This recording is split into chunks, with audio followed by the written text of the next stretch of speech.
دمشق کا مشہور و معروف تاجر رات کے پچھلے پہر سڑکوں پر ٹہل رہا تھا۔ موسم خوشگوار ہونے کے باوجود اس کا دم گھٹا جا رہا تھا۔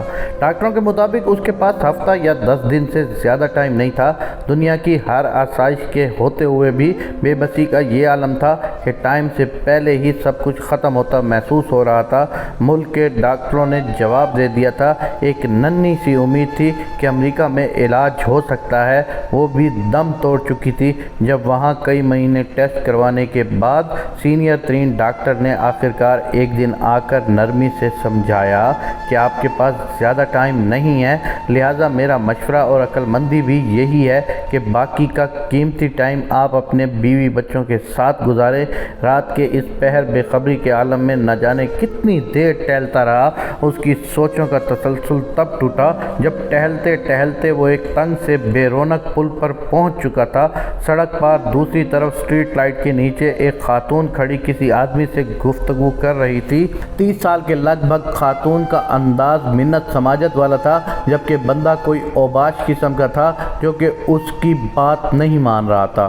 اس کے چلنے کی رفتار خود بخود آہستہ ہو گئی۔ کانوں میں جب آواز پہنچنا شروع ہوئی تو خاتون کہہ رہی تھی کہ خدا کے لیے مجھے اتنے پیسوں کی ضرورت ہے، بچے بھوکے ہیں، میں تمہارے ساتھ چلنے کے لیے تیار ہوں، جبکہ وہ اوباش قسم کا بندہ اس خاتون کی قیمت آدھی سے بھی کم دینا چاہ رہا تھا، اور یہ کہ تمہاری اس سے بھی کم قیمت بنتی ہے بول رہا تھا۔ پھر وہ کندھے اچکاتا ہوا چل پڑا اور خاتون حسرت کی تصویر بنی کھڑی رہ گئی۔ وہ تھوڑا آگے جا کر مڑا اور خاتون کی طرف چل دیا۔ اسے نزدیک آتا دیکھ کر خاتون چکنی ہو گئی، امید بھری نظروں سے قریب آتے کو دیکھنے لگی۔ نزدیک پہنچنے سے پہلے خاتون آگے بڑھی۔ اس کا انداز ایسا تھا کہ جیسے اپنے آپ سے زبردستی کر رہی ہو۔ اس نے قریب پہنچ کر سلام کیا۔ خاتون نے مصنوعی مسکراہٹ کے ساتھ جواب دیا اور ٹٹولتی نظروں سے دیکھا، دراصل میں نے ابھی گزرتے ہوئے تمہاری اس آدمی کے ساتھ تھوڑی گفتگو سنی ہے، مجھے بتاؤ میری بہن تمہارا مسئلہ کیا ہے؟ اس طرح پوچھنا تھا کہ خاتون جو کہ مضبوط دکھائی دینے کی کوشش کر رہی تھی یکدم روحان سی ہو گئی۔ بولی، بھائی قسم ہے اس ذات کی جو ہماری گفتگو سن رہا ہے، میں اس ٹائپ کی عورت نہیں ہوں جو اس وقت گھر سے نکل کر سڑک پہ کسی کا انتظار کرے، مگر میں بہت مجبوری کے عالم میں اس وقت اس جگہ پہ ہوں۔ اسے لگا کسی نے اس کا دل مٹھی میں لے لیا ہو۔ اس نے مزید نرمی سے کہا، دلوں کا حال تو اللہ جانتا ہے بہن، مجھے بتاؤ کیا بات ہے؟ میں ایک بیوہ عورت ہوں، میرے چھوٹے چھوٹے بچے ہیں، شوہر کو فوت ہوئے سال ہونے کو ہے۔ شروع میں تو پڑوسی رشتہ دار کچھ مدد وغیرہ کر دیتے تھے، پھر آہستہ آہستہ سب نے ہاتھ کھینچ لیا۔ گھر میں راشن نام کی کوئی چیز نہیں ہے، کرایہ دار کا صبر بھی ختم ہو گیا ہے، اس نے کل شام تک کی آخری مہلت دی ہے، اگر کرایہ نہ دیا تو سامان سمیت گھر سے نکال دے گا۔ میرے پاس اب اور کوئی چارہ نہیں رہا سوائے کہ اپنے آپ کو۔ یہ کہتے ہوئے اس کی آواز بیٹھ گئی۔ اس نے بھی جلدی سے دوسری طرف مڑ کر بہانے سے اپنے آنسو صاف کیے، پھر مڑ کر جلدی سے بولا، بس ٹھیک ہے بہن، کوئی بات نہیں، اور اپنی جیبوں میں ہاتھ ڈالے تو پتہ چلا کہ جیبوں میں جو رقم ہے وہ نہ ہونے کے برابر ہے، کیونکہ جس عالم میں وہ نکلا تھا اسے تو ہوش ہی نہیں تھا۔ اس نے خاتون سے کہا، فی الحال یہ رکھو اور مجھے اپنا ایڈریس بتاؤ۔ فکر کرنے کی کوئی ضرورت نہیں ہے، اپنے گھر جاؤ، انشاءاللہ سب ٹھیک ہو جائے گا۔ خاتون بے یقینی کے انداز میں اس کی طرف دیکھ رہی تھی، جیسے سوچ رہی ہو کہ اس پر بھروسہ کرے کہ نہ کرے۔ اس نے پھر سے یقین دہانی کرائی کہ تم جاؤ اور ایڈریس بتا دو اپنا بس۔ اس نے آخرکار اپنا ایڈریس بتا دیا اور پھر ایک طرف کو چل پڑی۔ تھوڑی دیر تک خاتون کو جاتا دیکھنے کے بعد وہ مڑا اور واپسی کی طرف تیزی سے قدم اٹھانے لگا۔ گھر پہنچ کر اس نے کافی مقدار میں نقدی لی اور ڈرائیور کو بڑی وین نکالنے کو کہا، پھر خود ڈرائیو کرتے ہوئے شہر کے 24 گھنٹے کھلے رہنے والے سٹور سے راشن کی بڑی مقدار وین میں بھری اور خاتون کے بتائے ہوئے ایڈریس پر پہنچ کر سارا راشن اس کے گھر اتارا۔ باقی کی رقم خاتون کو دی اور کہا صبح کرایہ دار سے وہ خود بات کر لے گا اور کرائے کا معاملہ نمٹا دے گا اور انشاءاللہ ہر مہینے مخصوص رقم آپ تک پہنچا دی جائے گی۔ یہ کہہ کر جلدی سے بنا کچھ کہے سنے واپس مڑ گیا۔ خاتون بت بنی بے یقینی کے عالم میں کھڑی آنسوؤں بھری نگاہوں سے دیکھتی رہ گئی اور وہ وین سمیت نظروں سے اوجھل ہو گیا۔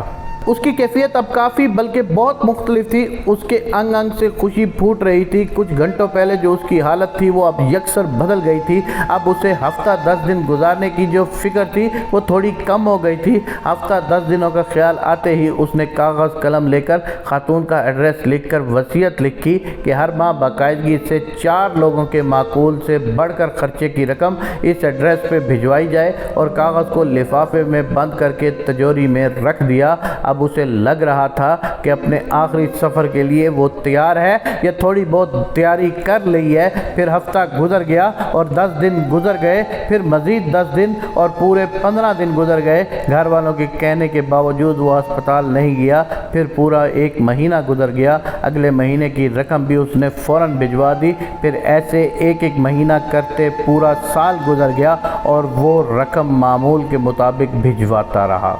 پھر 5 سال، پھر 10 سال گزر گئے اور پورے 20 سال گزر جانے کے بعد ایک رات وہ معمول کے مطابق تہجد کے لیے اٹھا، وضو کر کے تہجد شروع کی اور سجدے میں دعا کرتے کرتے اس کی سانسیں ختم ہو گئیں۔ اس جہاں فانی سے سجدے کی حالت میں رخصت ہو گیا۔ گھر والے جب صبح اٹھے تو اس کو سجدے کی حالت میں مردہ پایا۔ افسوس کے ساتھ ساتھ گھر والوں کو اس بات کی خوشی سی بھی تھی کہ اچھی اور مبارک موت ہوئی۔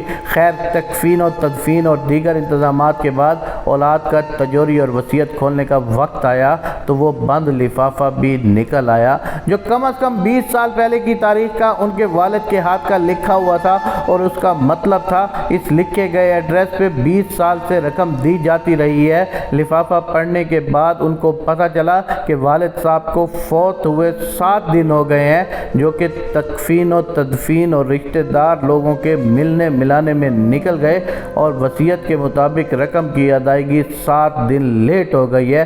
رقم لے کر وہ لوگ اس ایڈریس پر پہنچے تو دروازہ کھٹکھٹانے پر خاتون باہر آئی جو کہ اب 50 سے اوپر کی ہو چکی تھی۔ سلام دعا کے بعد تاجر کے بڑے لڑکے نے خاتون سے مؤدب انداز میں کہا کہ ہم آپ کو والد صاحب کی طرف سے جو ماہانہ مخصوص رقم ہے وہ دینے آئے ہیں اور معذرت چاہتے ہیں کہ رقم کی ادائیگی 7 دن لیٹ ہو گئی۔ وہ اصل میں خاتون جلدی سے بولی، ارے نہیں، کوئی بات نہیں، آپ کے والد صاحب کے ہم پر بہت احسانات ہیں، آپ لوگ میری طرف سے والد صاحب کو بہت بہت شکریہ بولیے گا اور انہیں بتائیے گا کہ ہم ہمیشہ انہیں دعاؤں میں یاد رکھتے ہیں اور رکھیں گے، اور میری طرف سے آداب کے ساتھ انہیں بتائیے گا کہ اب انہیں رقم بھجوانے کی ضرورت نہیں ہے۔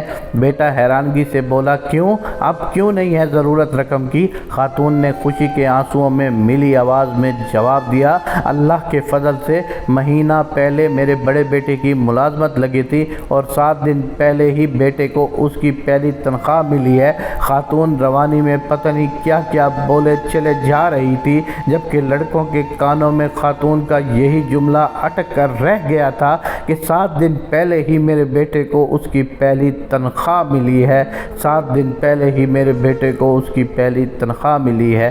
آپ صلی اللہ علیہ وآلہ وسلم کا فرمان ہے، صدقہ اللہ پاک کے غصے کو بجھاتا ہے۔